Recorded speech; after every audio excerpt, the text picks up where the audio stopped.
उधर जो Naftali Bennett आया है वो एक्सट्रीम इंतहा पसंद है, राइट विंग एक्सट्रीमिस्ट फलस्तीन इसराइल में। तो वो नतन्याहू चला तो गया है। नफ्ताली साहब आ गए हैं। हाँ, नफ्ताली जो है ये हदूद दरबा क्या है? नफ्ताली साहब basically is commando.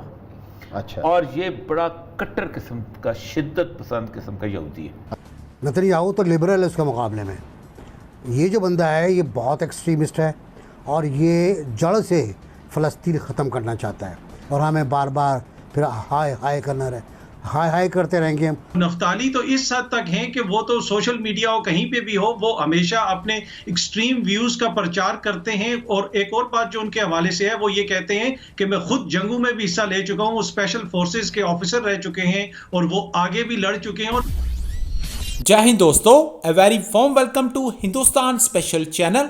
Naftali Bennett ने रविवार को इजराइल के नए प्राइम मिनिस्टर की शपथ ली।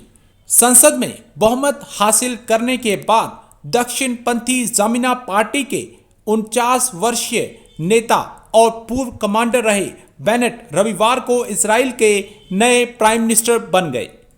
इसी बीच अमेरिका के राष्ट्रपति जो बाइडेन ने बेनेट को बधाई दी है और कहा उनके साथ काम करने को उत्सुक हैं। नफ्ताली बेनेट एक कमांडो रह चुके हैं।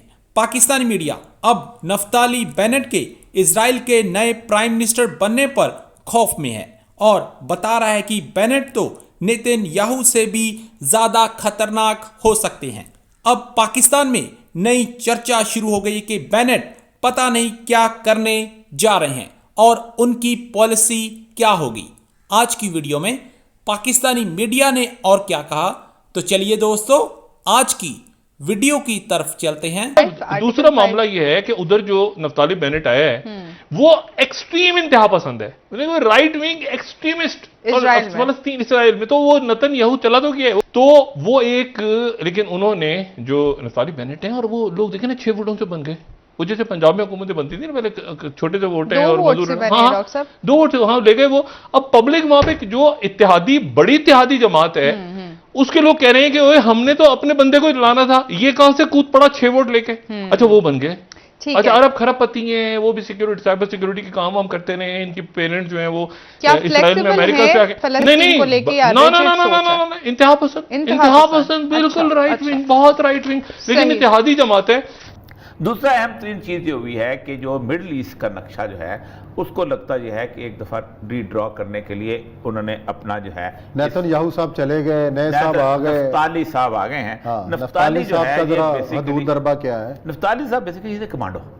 अच्छा। और ये बड़ा कट्टर किस्म का, शिद्दत पसंद किस्म का यहूदी है। अच्छा। और सबसे बड़ी अजीबोगरीब बात यह है कि जो मुसलमानों के कितने 3 ग्रुपों का इत्तेहाद है, 3 का इत्तेहाद है मुसलमानों में, कुर्द, दरूस और मुस्लिम और क्रिश्चियन, ये सारे मिलकर एक इत्तेहाद बनाया है। उन्होंने इसकी सपोर्ट की। कितने वोट उनके बनते हैं जो उन्होंने? 6 के? इनको 8। एक सबसे बड़ा इशू ये है कि अब ये आ गया है। इसके आने के बाद नेतन्याहू का वो जो तस्वर था कि जनाब हम टेबल टॉक है तो ये है, वो ख़त्म हो गया। अब होगा क्या कि अब Israel will emerge as a country, जिसमें वहाँ का रहने वाला 25% जो फ़लस्तीनी है वो भी मुसलमानों के खिलाफ लड़ने के लिए खड़ा होगा। जो एक नज़र आता है ना ला तत्तखज़ू यहूद व नसारा औलिया की जो तफसीर करते हुए कहा, जब वो मुसलमान भी उनके अंदर रहेंगे तो वो वही उसी तरह के यहूदी टाइप जो हैं वो बन के होंगे और वही लड़ेंगे। उनकी जगह नफ्ताली बेनेट इसराइल के नए वज़ीर आज़म मुंतखब हो गए हैं। सवाल यह है कि इसराइली वज़ीर आज़म नेतन्याहू का 12 साला दौर ख़त्म हो गया है, नफ्ताली बेनेट नए वज़ीर आज़म मुंतखब हो गए हैं, तो क्या फ़लस्तीनियों से मुतालिक पॉलिसी में कोई तब्दीली आएगी? बिल्कुल नहीं, कतई नहीं।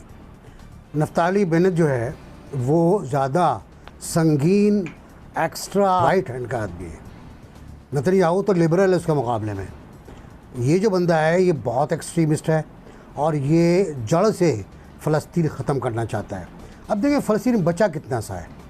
एक ज़माने में फ़लस्तीन पूरा नक्शा था, पूरा एक मैप कागज़ पे आता था, अब एक नुक्ते पे आता है फ़लस्तीन। और अब हम उसको देखते रहे, वो पेशकदमी करता रहा। जो भी था वो पहले ख़ातून थी गोल्डा मायर, बड़ी ख़ातून आन थी, फिर शमून पेरेज़ आया, ये आयद, और एक के बाद एक बढ़कर इंतहा पसंद आता है। जैसे हिंदुस्तान में है, हिंदुस्तान में भी एक से बढ़कर एक इंतहा पसंद आ रहा है आगे और हम उनको बड़ा खैर मकदम करते हैं। तो इसी तरह नफ्ताली जो है उसका ताल्लुक़ एक्स्ट्रा राइट विंग से है और वो ये चाहता है कि फ़लस्तीन का जो वजूद है वो ही ख़त्म हो जाए, आबादियाँ बढ़ जाएं, ये करें, फ़लस्तीन ग़ुलाम बन के रहें, सेकंड ग्रेड नहीं थर्ड ग्रेड बन के रहें अगर अरब फ़लस्तीन रहना चाहते हैं अल-कुद्स के अंदर। तो नफ्ताली से आने से कोई फ़र्क नहीं पड़ेगा, ज़्यादा जुल्म बढ़ेगा, ज़्यादा ख़तरनाक बढ़ेगा। बात करप्शन की है, बात नेतन्याहू की और भी दूसरे कई मसाइल हैं, कुछ अमेरिका से भी खफगी रही उसकी और वो भी उसको लेकर डूबी है।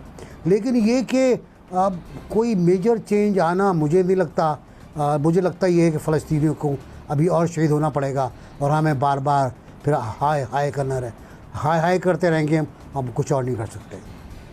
सही। अथर, जैसा कि एनबीसी ने कहा कि नफ्ताली ज़्यादा एक्सट्रीमिस्ट है, तो ज़्यादा अच्छी तवक्कुआत नहीं रखनी चाहिए फ़लस्तीन से लेकर।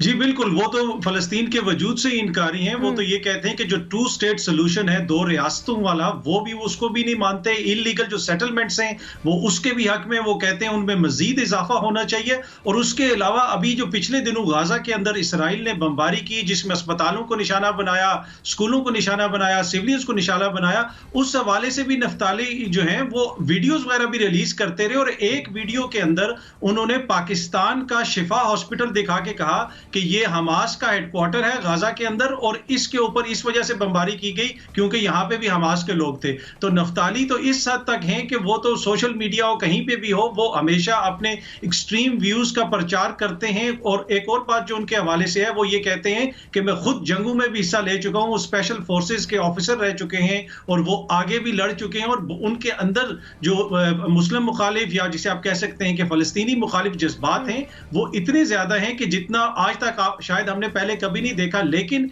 एक चीज है कि इस कोलेशन में दीगर जमातें भी शामिल हैं और नफ्ताली जो है वो 2 साल के लिए वज़ीर आज़म बनेंगे, कोई ऐसा इनका फार्मूला है और उसके बाद दूसरे कोई साहब सामने आएंगे। ठीक, तो जुनेरा यानी कोई मेजर चेंज नहीं आएगा नफ्ताली के आने के बाद भी?